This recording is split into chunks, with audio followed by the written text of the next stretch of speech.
My first memory of the Morris was coming to a concert here. And I walked in and I thought, wow.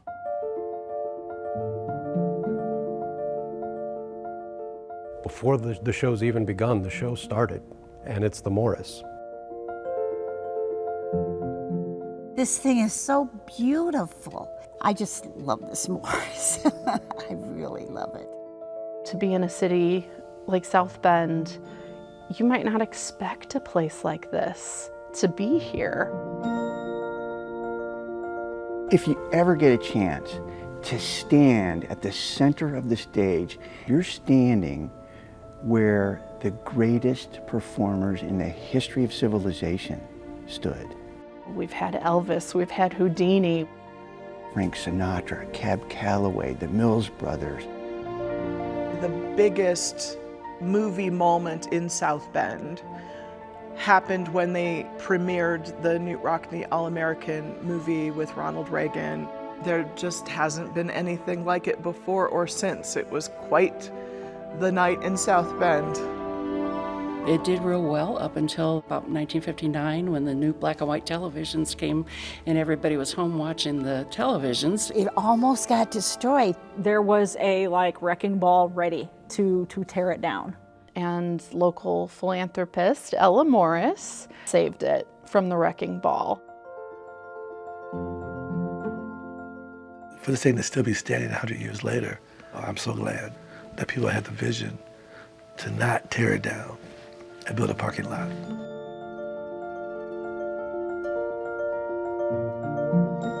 It's magical when those doors open and thousands of people rush through on a show night. There's nothing like it.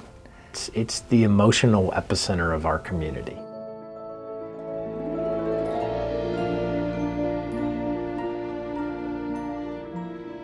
You are a staple, a foundation on which the arts can continue to grow and flourish through. It is important that you exist in South Bend, Indiana, to let the people know that South Bend, Indiana is not just South Bend, Indiana, it is the world of the arts.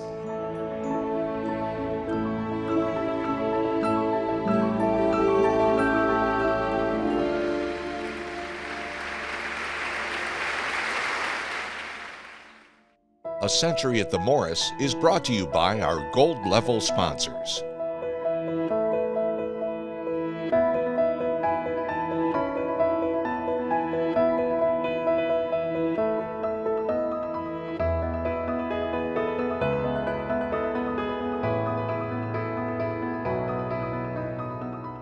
And by our silver level sponsors.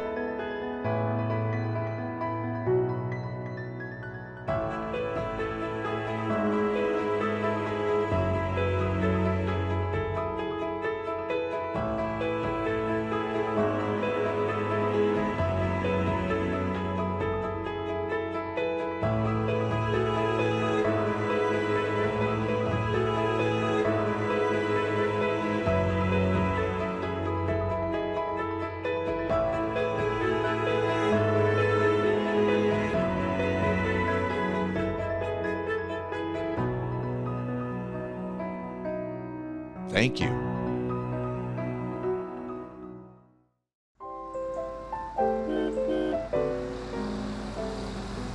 In the 1940s, the Morris Performing Arts Center, then known as the Palace Theater, welcomed a legendary Hollywood director. At the time, however, the future Oscar winner, Sidney Pollack, was still a young South Bend resident, looking for an escape. He snuck into this place, and he would spend hours, if not days, just traveling to, exciting places and just absorbing everything he could. He went on to be one of the most prolific artists in the film industry who ever came from this area. Sidney Pollack, one of the most amazing stories, I think, in the city of South Bend's history when it comes to the arts. He was here. He's part of that energy that lives in this place. The theater that helped inspire Sidney Pollack was born during a dynamic time in the entertainment world, and its design highlighted these changing times. Although built to accommodate silent motion pictures, It was also created to host performers from the then popular vaudeville circuit.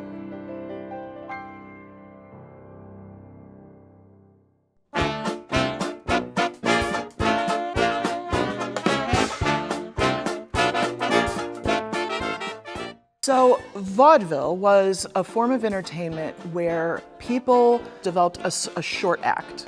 It could be anything. It could be jugglers or fire eaters. Trained dogs were popular. So you have things coming out of Chicago. You definitely have things coming out of Detroit, Indianapolis, and South Bend was a major stop in between. There were so many theaters. There were so many here. There was no television, so everyone went to get entertained in the vaudeville house. It was a growing city, an industrial city. I think it speaks to the growth and the vibrant, community here that they could have so many theaters. People loved it. A businessman named Jacob Handelsman visited South Bend probably around the time of the last global pandemic, the Spanish flu. And he decided that this was a place that was deserving of a 3,000-seat theater to be one of the most elaborate playhouses in America. Handelsman, along with his architect J.S. Aroner, included in their plans an accompanying ballroom next door to the theater known as the Palais Royal. The ballroom is completely gorgeous. I mean, it's all the gold and all the decorations. The architects had this really interesting take. They wanted anyone who walked in here to feel like royalty. Jacob Handelsman wanted to give people a feeling as if they were taking a trip to Europe. So there's a lot of different styles of architectures. On the outside of the building, that's a Spanish revival. In the lobby, we have different edge work around the doors. There's a Greek key pattern. There's a what's called the Egyptian egg and dart pattern. Our rotunda area, which is on the second floor, is patterned after the Palace of Versailles in France. There's also the griffins up in the alcoves up here, and those are from Greek mythology. They're meant to protect the environment. I have to say that my first experience here as a toddler lived up to the architect's expectations because I felt special.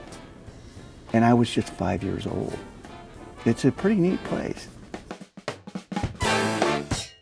The palace opened to the public on November 2nd, 1922, as nearly 3,000 people wrapped around the block. Once inside, Mayor Eli F. Siebert addressed the crowd. Now, aren't you proud of South Bend? About 2 years back, a dirty row of shacks stood on the site of this theater.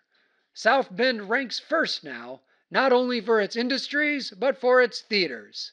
The management of this theater has promised to give you the best there is in entertainment.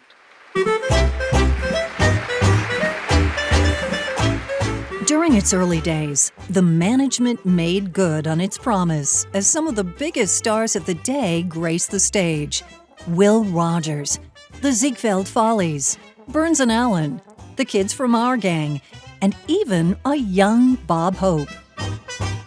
It's reported that magician Harry Houdini even chained himself to the marquee as a publicity stunt, which was probably welcomed by theater management as filling the seats was critical. It wasn't like a show today where it starts at 7 and you stay till the end. You might not roll in when the program starts, and they would have several starts a day. You didn't necessarily have to stay for the whole thing, which is why they had to keep your attention. So it was really important that the show not bog down anywhere, they not book an act that wasn't popular or wasn't really working for the crowd, because that could be a moment where the crowd walked out. One variety of performance that filled seats during the days of vaudeville reflected the racist attitudes of the country at that time. Minstrel shows often featured white actors performing in blackface, while portraying stereotype-laden skits and musical performances depicting mainstream America's distorted view of African American life. The acts remained part of vaudeville until its demise in the mid-20th century. But it would be sex, not race, that would cause controversy at the palace in its early days. And there was always this tension between decency and popularity. And so things might go towards the raunchy side, and there'd be an outcry about the taste level or the morality of the entertainment offerings, and then they'd sort of push back the other way, but then maybe it wouldn't sell as many tickets or be as sensational. And so managers had to really walk quite a fine line when they put together these programs. One performer who took the stage in June of 1935 created quite the controversy in town, as recalled by one South Bend resident. Sally Rand performed her balloon and fan dances at the theater, and many of the Notre Dame students would bring slingshots and paper clips to the productions and pop the balloons, leading to near riots. That was when Notre Dame took a hand and managed to get Rand's show closed.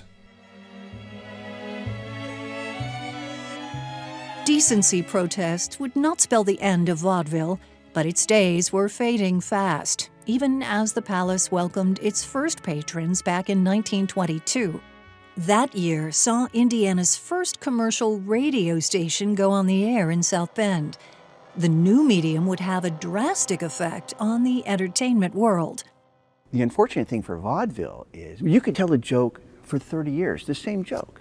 Radio comes along and ruins it. You can't tell the same joke twice when you're, projecting to masses like that. And it created a whole different kind of entertainer. As radio forced performers to adapt, advances in movie technology forced the theaters themselves to transform. And it didn't have sound initially, so it couldn't play talking pictures.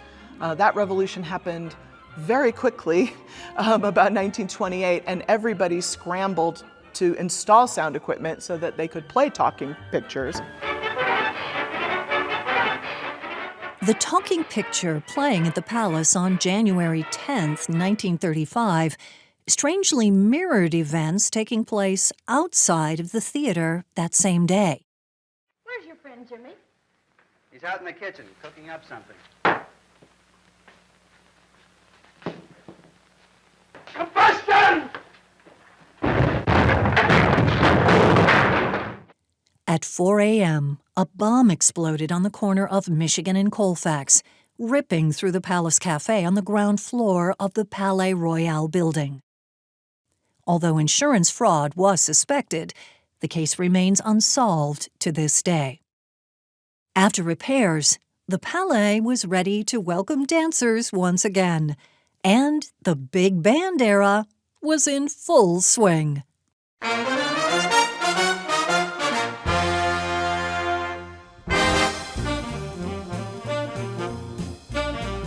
There were a lot of famous jazz musicians that came through the Palais Royal. Cab Calloway, Guy Lombardo, Glenn Miller Orchestra.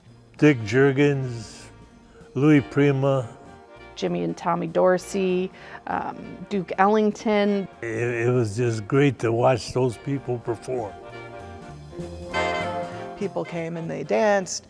Obviously people met and married from going to the ballroom. So I think a lot of the young men that attended Notre Dame would go to these dances and meet local women, and that's how there would be families. Sometimes the bands even performed on the main stage of the Palace itself. One act to do so was Cab Calloway and his band. He come out in the white tuxedo, and he's Heidi, Heidi, Heidi, Heidi.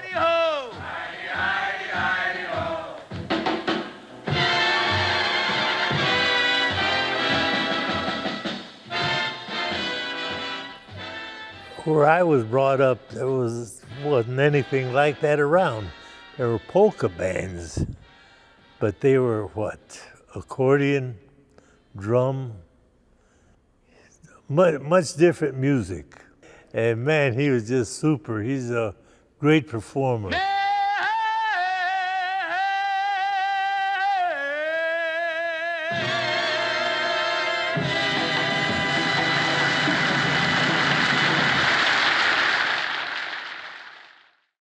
While big bands were sharing the world of music with the residents of South Bend, one film in 1940 brought South Bend to the world.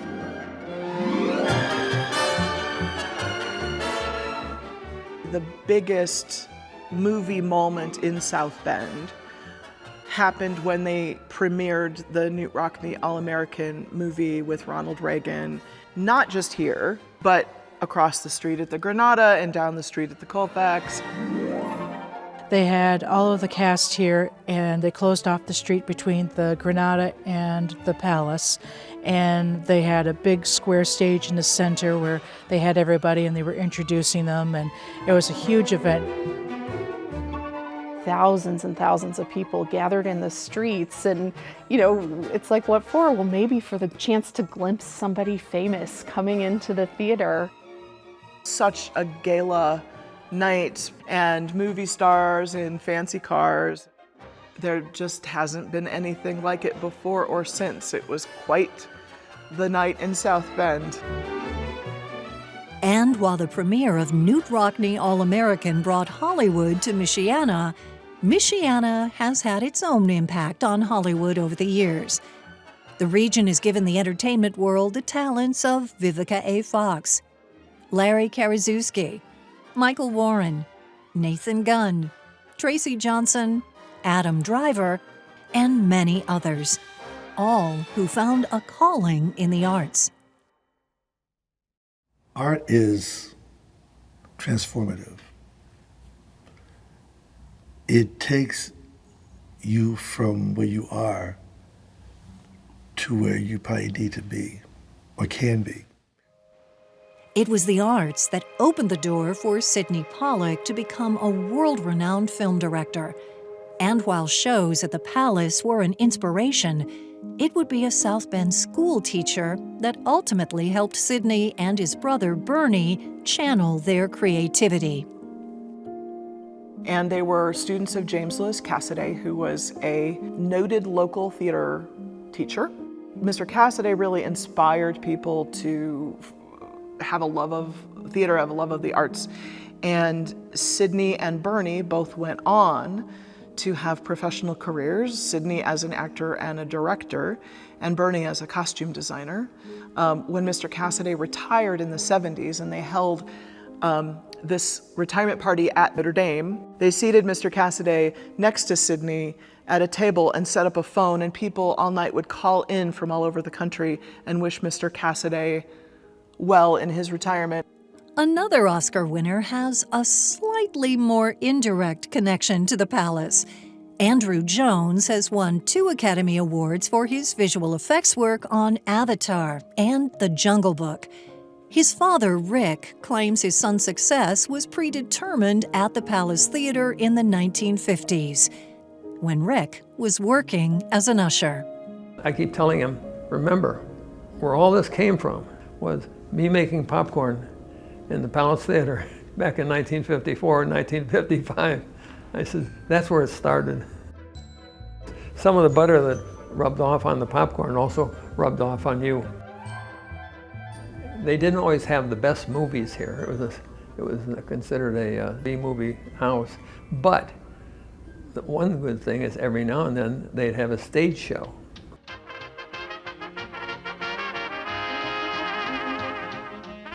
Ralph Martiri was a big band and they were touring. We got to see that whole show 2 nights in a row.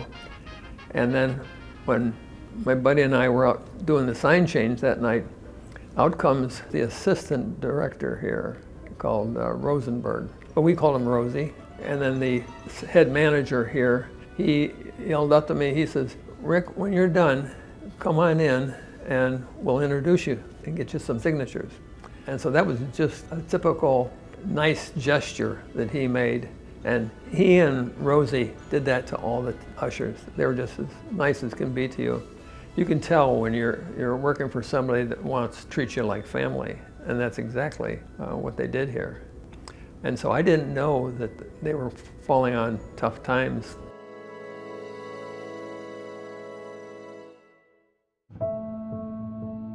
With the level of competition there was in South Bend, it was inevitable that not all of these movie houses could survive. And everybody was home watching the televisions, and so the attendance dropped down in the theater. We weren't going to see vaudeville anymore, not by the 50s. We weren't going to see too many live performances, not here. And so it was just really tough to make that work. There are too many seats and not enough people to put in them. And so all of the theaters in South Bend start to struggle, and many of them fail. In the late 50s, the building was set to be demolished.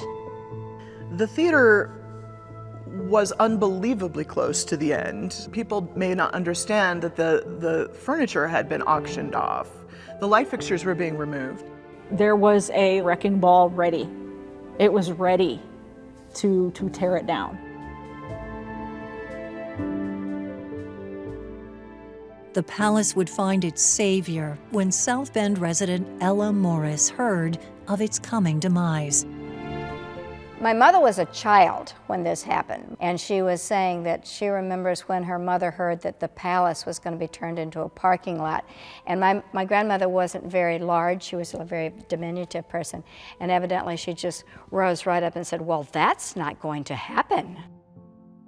Ella Morris purchased the building for an undisclosed sum. We don't know how much she bought it for, but she turned around and sold it to the city for $1 and saved it from the wrecking ball. And so we owe her for, you know, this building, the reason it's still here. I walk through the doors of this theater, and the first thing I look at usually is the portrait of my great-grandmother Ella Morris, and it makes me very proud to know that she gave this wonderful gift to the community.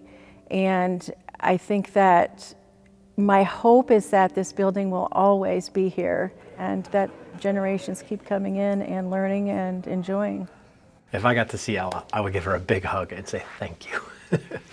This community, what would downtown be? What would this region be without the Morris? Always had that love of the arts. When I think of my grandmother, that's the first thing that pops into my mind. Mrs. Morris's love of the arts may have stemmed from her desired career path as a young woman. I have a picture of my grandmother when she must have been about 18 or 19 years old, and they actually labeled it actor. That's because that's what she thought she would be when she grew up. And of course her life changed radically when she met my grandfather. So she switched from being perhaps her dream of being a professional actress to just being a very heavy supporter of the arts. Among the arts organizations supported by Mrs. Morris was the South Bend Symphony Orchestra, which had been performing at various venues throughout its history. With the rescue of the palace, the symphony now had a permanent home. In honor of Mrs. Morris's vision and generosity, the theater was renamed the Morris Civic Auditorium, the residence of the South Bend Symphony to this day.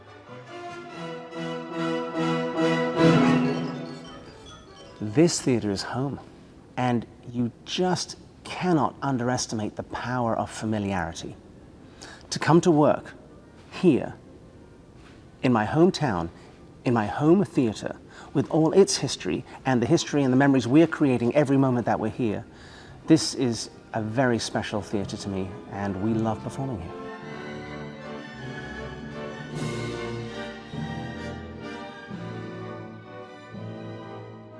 And every concert to me is very special. I think the most important concerts, if I had to choose, would be our family series and our YPDC, our Young People's Discovery Concerts, when we have 4 performances and we fit about 2,000 school children into each performance. But to have an influence at that age, to see what music can do, to see how music can inspire, to make connections with their curriculum, with what they're doing at school. A lot of them play an instrument, but maybe they've never seen an orchestra. It's so important because when I was about 10 or 11, my life changed when we did a school outing to a concert in London. At that concert, there was one person who came out and stood next to the conductor and played something called a trumpet and something called a concerto, and it was written by somebody called Joseph Haydn, and I was smitten. That next day, I went to the music department. The trumpet teacher was there, and I said, "Excuse me, I'd like to learn the trumpet, please." It's very important for all children, but particularly children of color, to see themselves on that stage. As a child myself, when I saw Andre Watts, even though he's half German, it didn't matter. This was a black kid on the stage with the New York Philharmonic. That was impressive to me, and why couldn't I do that? You know, it was always fun for me to walk on the stage of the Morris with the South Bend Symphony Orchestra as the conductor, because they saw me, perhaps their first time seeing a black person in front of an orchestra. Then I've been on Carnegie Hall stage. I've been on stages in Europe. This is as impressive as Carnegie Hall. It's a thrill every time I walk onto the stage for, you know, at the end of a concert, or if I'm conducting the concert. It's a stage that has so many memories for me. I've stood on the same stage that B.B. King was on back in the day, you know, and has so much history on it. The symphony would share its new home with some of the world's most notable acts. There's been so many people that have come through here. Jerry Seinfeld, John Mellencamp, REO Speedwagon, Aerosmith. I know Louis Armstrong played there. Tony Bennett was here. He puts on a great show. Frankie Valli. Oh, there's a couple hundred more, but I can't think of them right now. A couple of my favorites are Chicago and Earth, Wind, and Fire. One of my favorite memories is when Chicago was here. You know, sometimes in a show, it just feels electrified in the theater. That was one of those nights. I think when people come in here, they have a certain expectation of what the show is, and I often feel that they are blown away when they see somebody on stage performing live. We got to see Bobby Vinton. In fact, I'm like, you're taking me to see Bobby Vinton? I loved him. He was such a great performer. Donny Osmond show, I mean, it just sparked. You know, I think everybody came to think, oh, little Donny Osmond. Well, he is a showman, and it was dynamic that night. Harry Connick Jr., the man was sick. He had flu, he felt horrible. He put on a 3.5-hour show. One of my earliest experiences at the Morris was coming to see David Copperfield with my grandfather. It was truly a magical evening in the theater, not only on stage, but just being in here and the awe of what this space was like. I must have been probably in 6th grade at the time or something of that nature. I remember then every time David Copperfield came on TV, it was like, hey, I know that guy. I got to see him right in my own hometown. Broadway tours would also find their way to the Morris thanks to the efforts of a local nonprofit called the Broadway Theater League. Everyone thinks of Broadway as 42nd Street and the Great White Way, but no. Broadway is in your heart. And by you allowing the Broadway to come through, you're just an extension of what goes on in New York. That's who you are. And the more you open your arms up to receive, and also not just receive, but to birth forth a Broadway project, you're keeping your hearts alive. For many years, South Bend's Broadway Theater League was led by Executive Director Anita Bourda, who took a hands-on approach to securing shows for the Morris. In those days, you know, Anita would say, I called New York and we can get this show. I mean, it was not like it is now. But she had a very good relationship with promoters and so forth, and she was a huge advocate of the theater. And she was very early on and always wanting one show that families could come to. She had a lot of vision. Among the many shows brought in by the Broadway Theater League was the 1986 tour of Pippin, directed by Ben Vereen.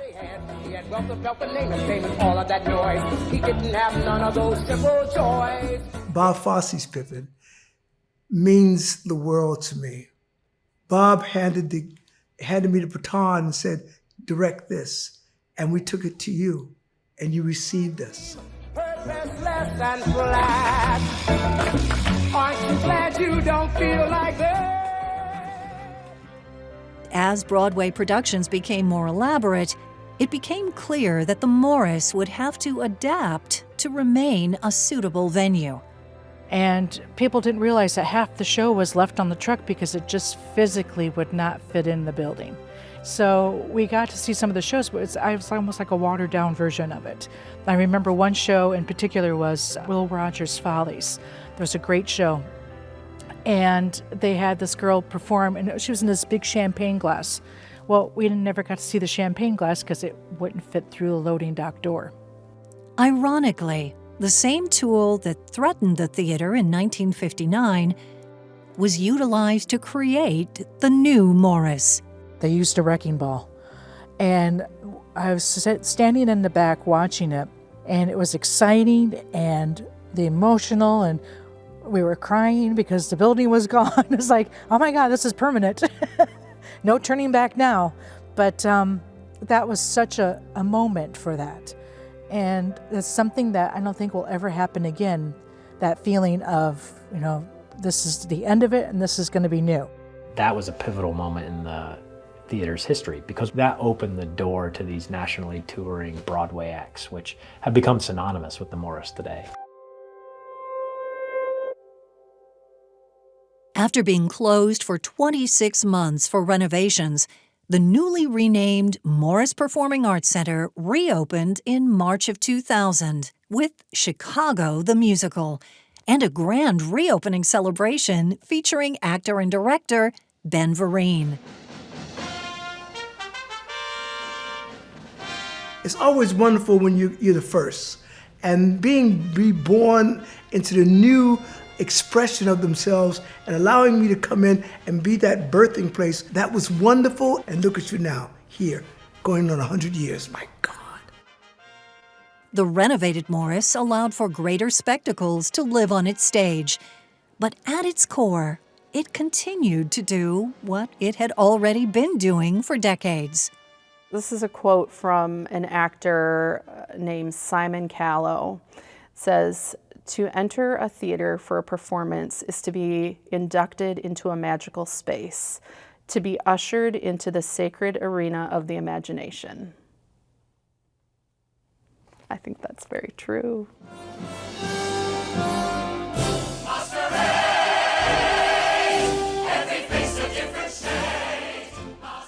But nothing is like the theater.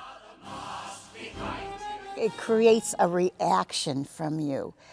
It makes your world bigger.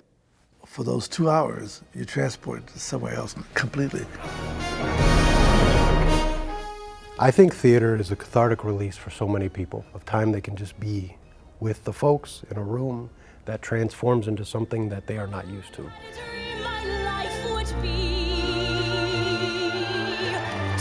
Different from this time I'm living, so different now from what it said. And it enriches us. It helps us to celebrate our life. It talks to us in a way that words don't. You can hear a piece of music, and it does more for you sometimes than words will ever do. It just makes life better. It really does. And with an assist from me to be who you'll be instead of dreary who you were. Well, there's nothing that can stop you from becoming popular. It's special to see a parent and a child giddy over a moment. To see somebody that maybe entered the theater with kind of a stoic nature be moved to tears at intermission because of a number that maybe took them there. This is the best part of humanity. It's amazing how such an experience can be so intimate between me and the performer or performers, but yet I'm sharing it with 2,500 other people. And there's like this special thing that I've seen happen in a lot of shows. Not every show, not that the shows aren't good, but there's magic happens between the actors and the audience, and it just is so vibrant. What's magic about it is it's live. There's something magical about being present. I love it. To know that you've reached somebody and touched somebody's heart or soul and made a difference in their life is rewarding for the performer. It's rewarding for me. It is not just those on stage who make a performance magical for the audience. Theater magic is something special. We let everybody think it's magic, but it's a lot of hard work. So people think that, oh, that thing just came down from out of nowhere and it's this beautiful backdrop, and it's like, nope, there's a gentleman back here pulling on this rope, bringing down that thing very, very quickly. And there's like 10 people moving these set pieces on and off, but they're all in black so you can barely see them. So it's like they don't even exist, but they do. So this is what makes theater magic. And like in the ushers, you don't think about them too much, but you wouldn't know where to sit if they didn't tell you. Our ushers, who are all volunteers, working day in and day out, show in and show out to ensure there's a high quality experience here for everyone who comes through the door. I love my ushers. They're the best. They really are. Well, let's see, I have been doing this since October of 1985, so it'll soon be, 37 years. We really want to make sure that the patrons are having the best night. They go out and they say, this was a marvelous show, and we had a really good time. The people greeted us and they were pleasant with us. Welcome to the Morris. Can I have your ticket, please? It's just such a good feeling to see people come together in enjoyment, and have a good time. It's unique, and I think it's because people there truly care, and they bring forth their best. And it's palpable, it's refreshing, and it's just part of the fiber there that is so uniquely special. Because I will tell you this, the people at the Morris, top notch. We have so much love for the building. We take great pride in it. I feel it's an honor to work here. By everyone doing their very best, they make the Morris, the magnificent Morris.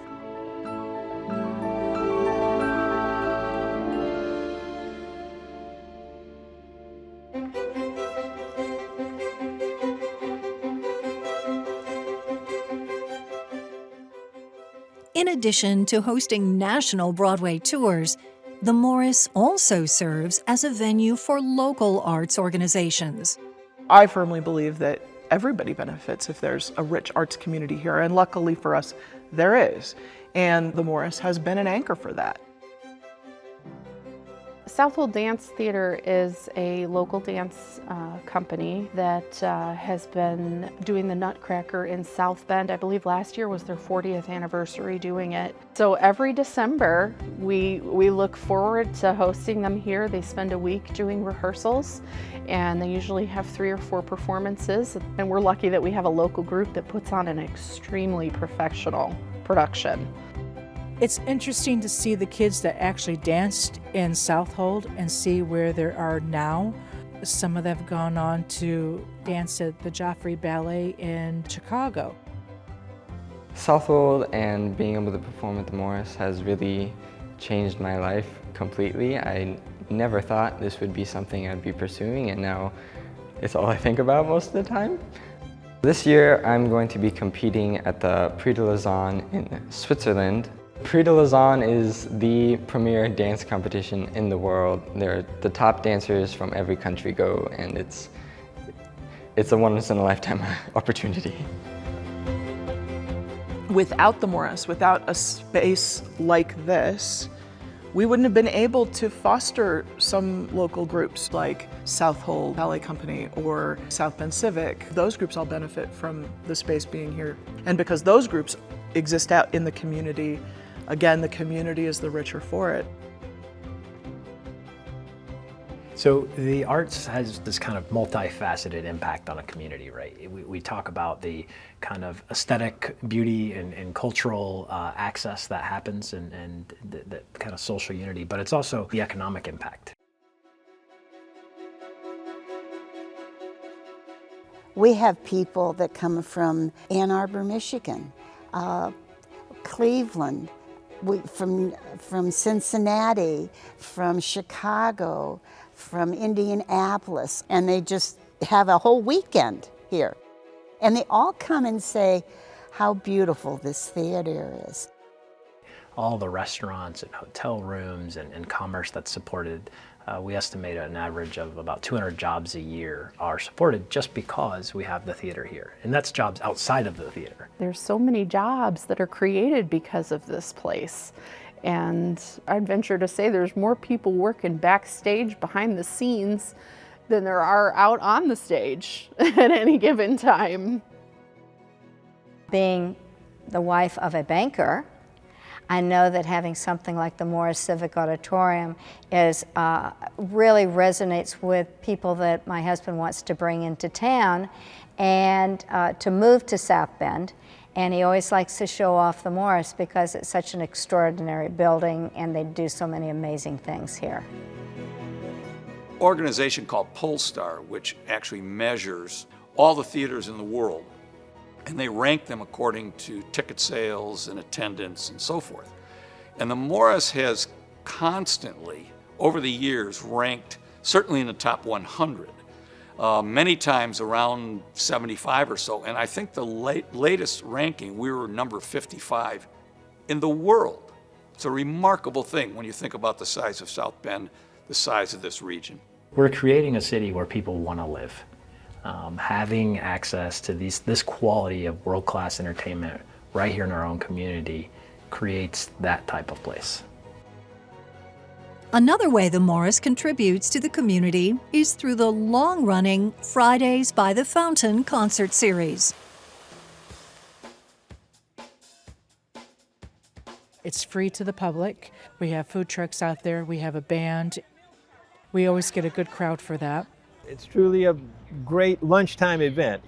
You know, I just applaud them for putting this on every year and keeping, you know, area bands viable and giving them exposure, and it's just really good. A lot of our fans show up here.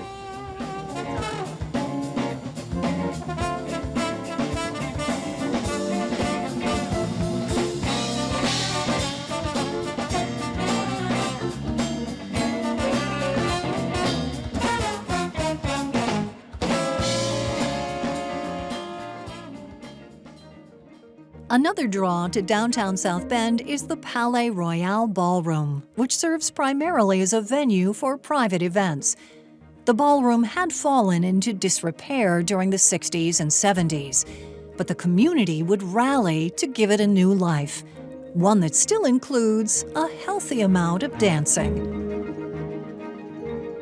25 years ago, basically this place was a dump. I walked in here and these beautiful walls and all this gilding was spray painted black.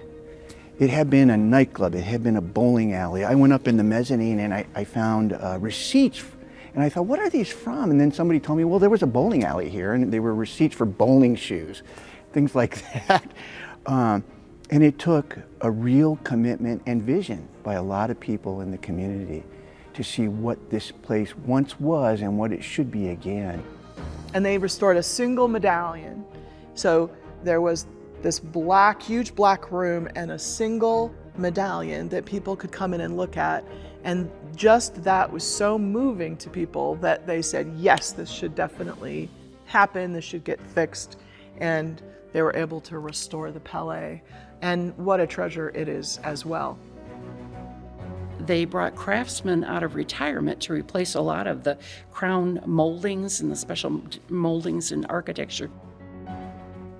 Our theater is amazing, but the Palais Royale is also amazing because there aren't very many of us left. I think there's only 2 left in the nation of a theater ballroom combo.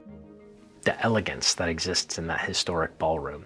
You don't build places like this anymore. And so to have a ballroom like that in our community, to be able to host these life experiences.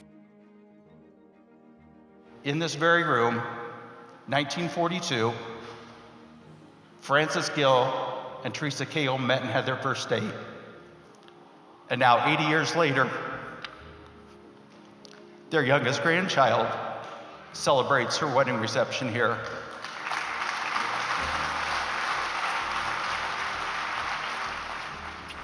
It's a place unlike any other. It's great that the whole facility has really found itself. And soon after the restoration of the Palais, the Morris would add a new 57-foot wide marquee to help welcome patrons. In March of 2020, the marquee advertised what was intended to be the theater's longest-running Broadway engagement, Disney's The Lion King.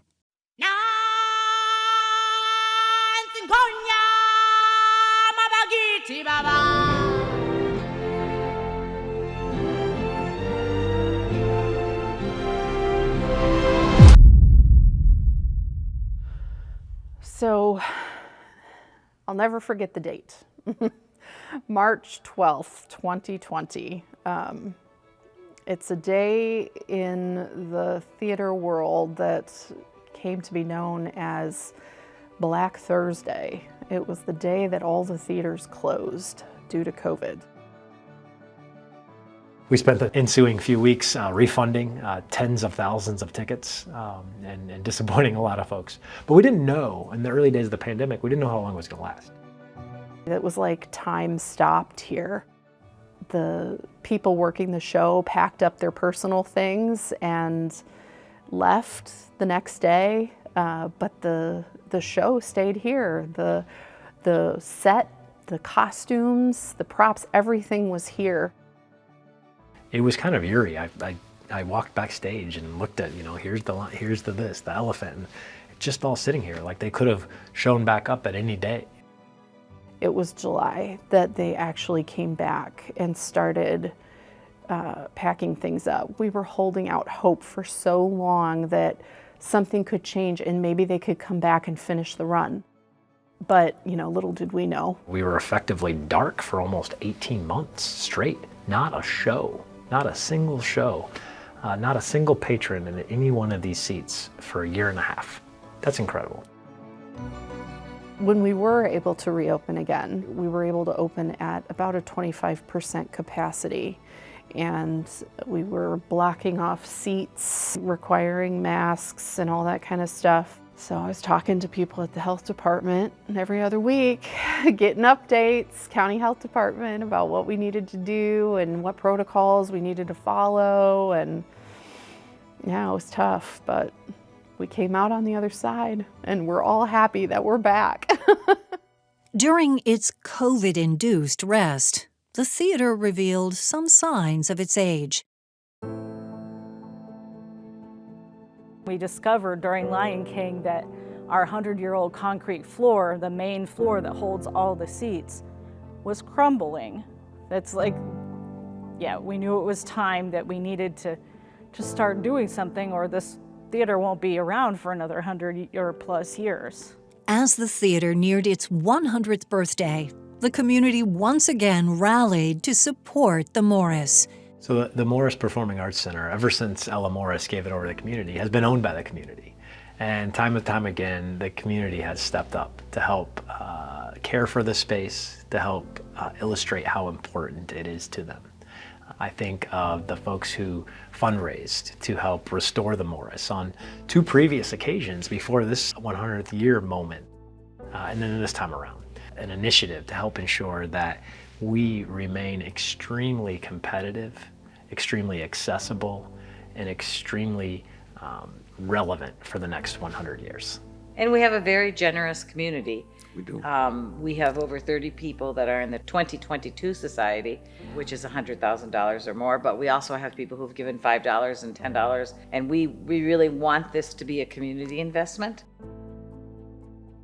What you see going on here is the removal of every single seat in the entire theater. They'll be replaced after we pour a brand new concrete floor. This is the original 100-year-old concrete floor.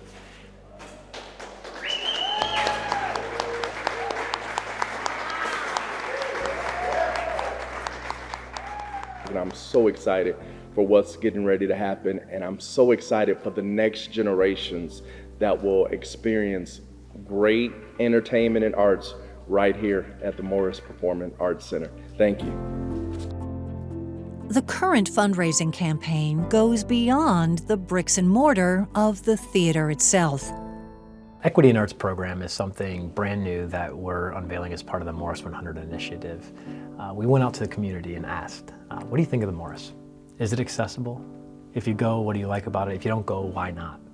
And we heard some things that were perhaps hard to hear, but things that we needed to hear, so we know how to change and evolve for the future. As we began to dig into the history of the Morris and stuff, we began to see, the committee began to see that some changes needed to be made to how we interact with the community.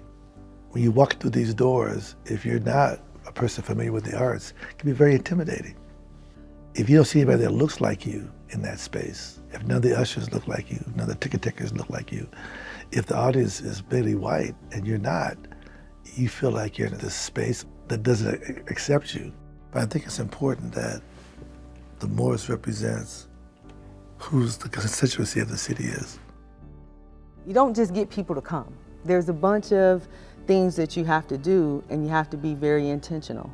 And they don't start at the Morris. They start at other places, like the South Bend schools. Currently in its early stages, the Equity in the Arts endeavor is taking its first steps in addressing disparities and partnering with groups like the American Theater Guild to do so. The Theater Guild, they're amazing. They brought cats here. They called up South Bend schools. They said, Crema, we want South Bend schools to have 100 tickets for kids to come to these shows. So the kids that came to the shows, that was the first time they ever been to the Morris, and a lot of them the first time they had ever seen a live show. We also take actors out to schools. We take schools to the Morris, who could work with performers that are right off Broadway, and we can literally step them through the very things that aren't really taught in schools. It's filling in the blanks. You know, we find so often that some, but not all, have been offered. I would want this to be a place that would also expose minority children to things that they would normally have not thought about. Behind the stage, there's all of these other things that go on.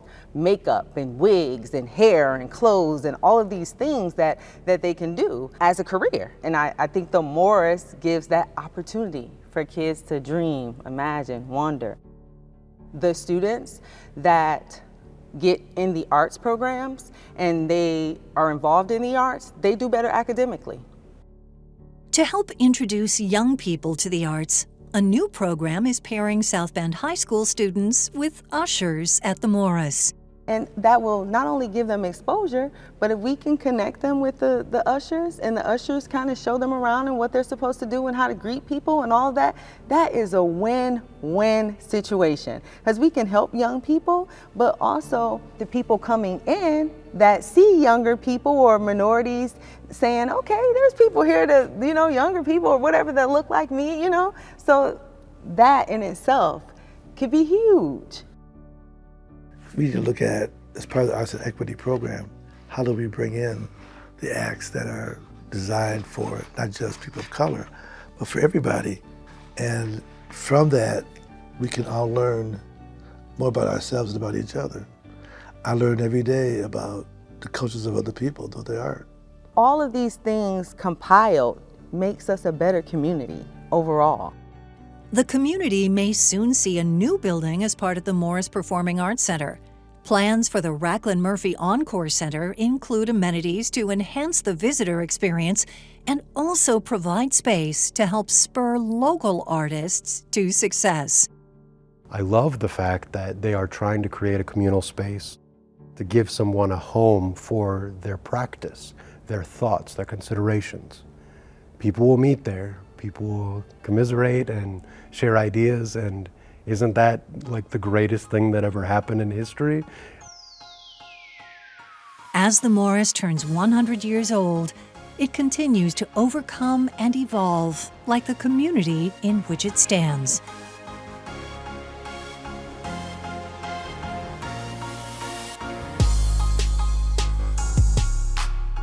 I think because it's been through so much, I think it feels all the more valuable today. And I love it. I love this building.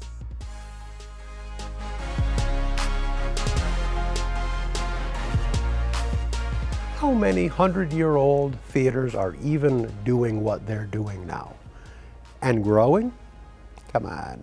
This is still that same rooted good that showed up 100 years ago in South Bend. And another generation into generation into generation get to enjoy it. You're 100 years old. You're a tradition. You are the foundation for us as artists. To walk among you, we feel the spirits of all those who came before us. And our young people now know Moon's footprints. They're walking, and they'll be able to walk proudly because you're standing. This theater has seen it all, but it's still here, providing that same world-class entertainment that it did when it opened on November 2nd, 1922. The mission hasn't changed: to entertain and provide access to world-class performing arts. It's pretty special.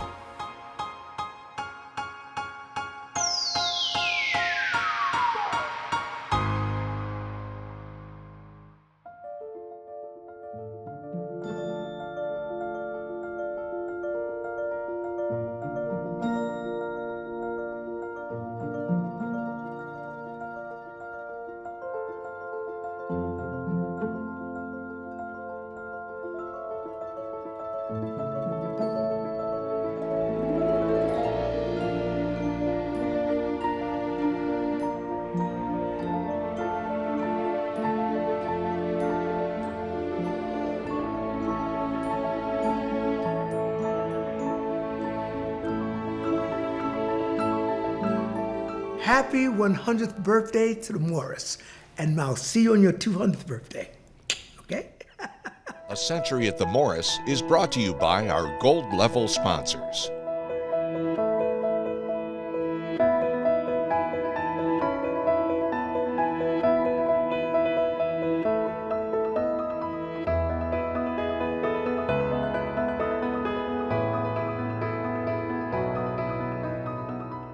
And by our silver level sponsors.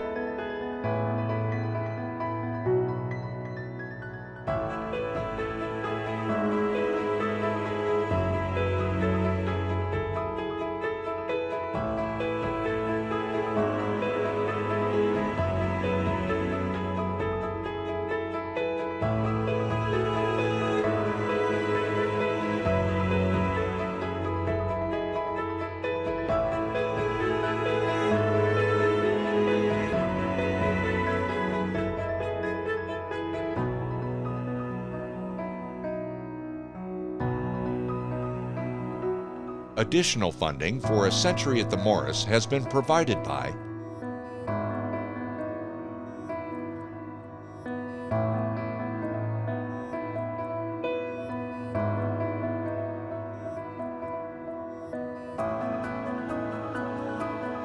and by